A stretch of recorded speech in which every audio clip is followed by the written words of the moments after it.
Hola, hola, ¿cómo están?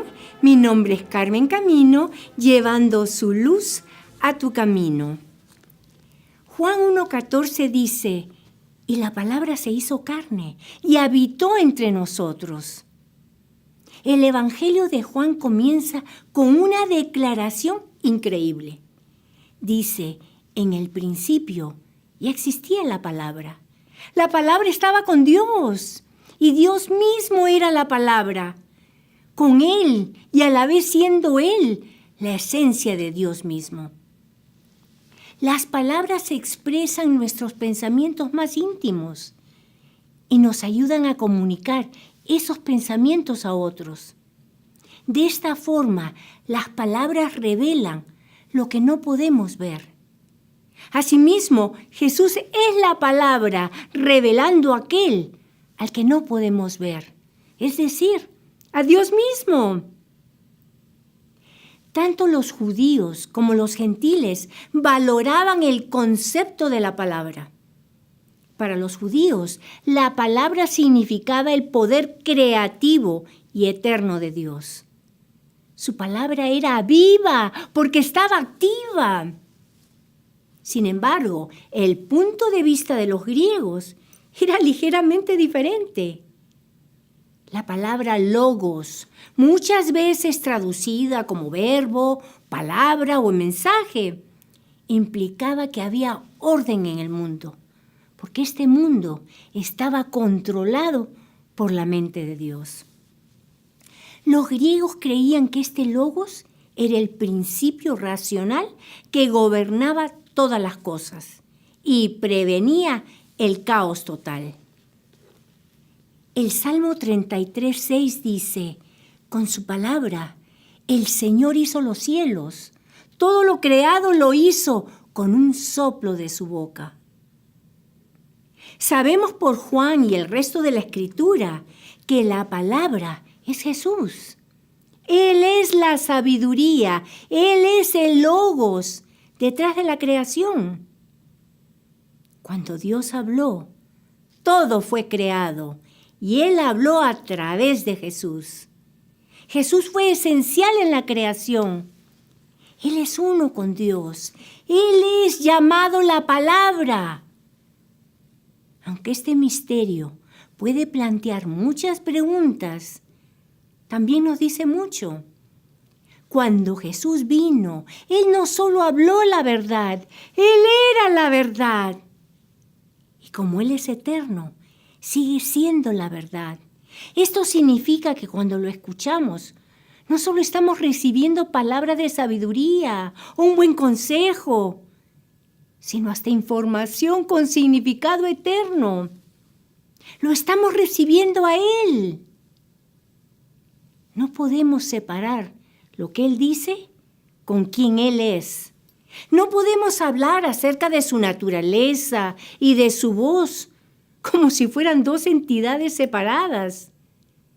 De alguna manera, a lo mejor mística, cuando recibimos a Jesús por fe y nacemos de nuevo de su Espíritu, nacemos de la palabra.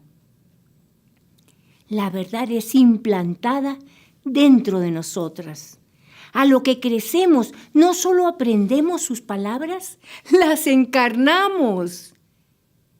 A lo mejor a eso se refería Jesús cuando dijo que aquellos que tengan oídos, que oigan.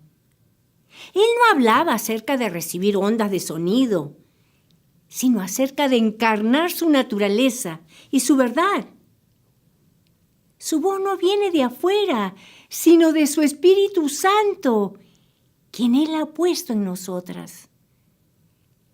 A lo que adoptamos la palabra, personificamos sus palabras.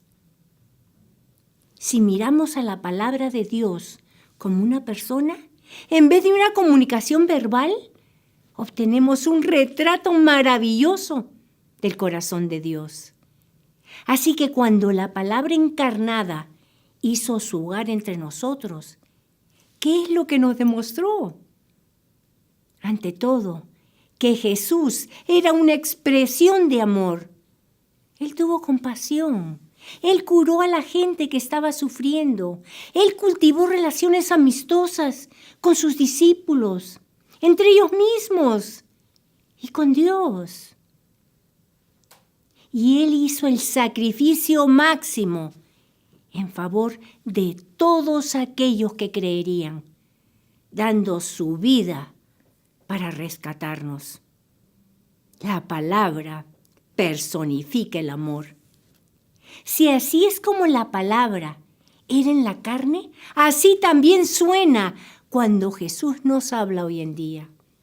Sus palabras siempre son compatibles con las Escrituras, especialmente que son compatibles con la personalidad y presencia de Jesús en la tierra.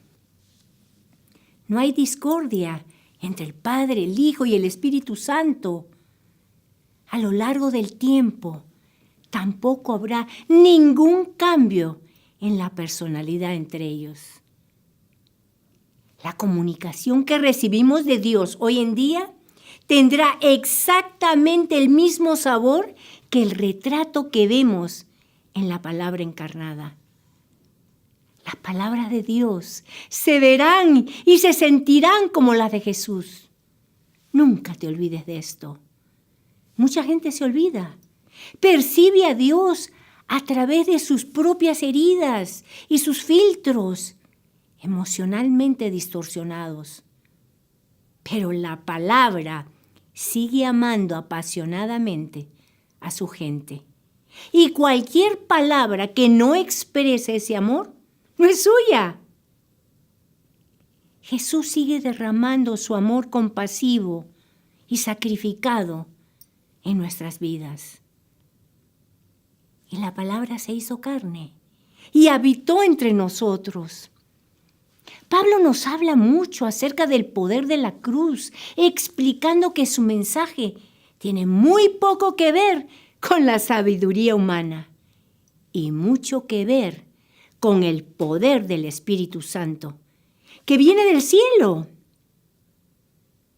Y nosotras vemos ese poder claramente en la encarnación, en la palabra hecha carne, en el ministerio de Jesús, a lo que habitó entre nosotros. Sus obras excedieron los esfuerzos humanos de aquellos alrededor suyo, demostrando su autoridad sobre las tormentas, las enfermedades, los demonios y cualquier otro poder en la tierra. La palabra encarnada fue y es un poder mayor. Él es la expresión de Dios, quien es sobre todas las cosas. ¿Qué es lo que significa cuando Dios nos habla? Si la palabra entre nosotros es poder, entonces sus palabras a nosotras hoy en día también tienen poder. Él no ha cambiado. Él nunca ha hablado mensajes inútiles, ni nunca lo hará. Sus palabras atraviesan el corazón, cambian vidas, confunden nuestra mejor lógica y llevan a cabo sus propósitos. Cuando estamos en situaciones desesperadas, todo lo que necesitamos es una palabra de Dios para que nos libere. Cuando estamos cautivas por alguna actitud o una situación, todo lo que necesitamos es una palabra de Dios para que nos libere. Eso es lo que realmente anhelamos cuando escuchamos a Dios. Necesitamos su amor y su sabiduría, pero las necesitamos expresadas con poder. Palabras débiles no nos ayudarán. Solo la fortaleza de su autoridad puede cambiar nuestras vidas en nuestro mundo. Cuando invitamos a Dios a que nos hable, estamos invitando palabras impactantes. Jesús es la palabra de vida.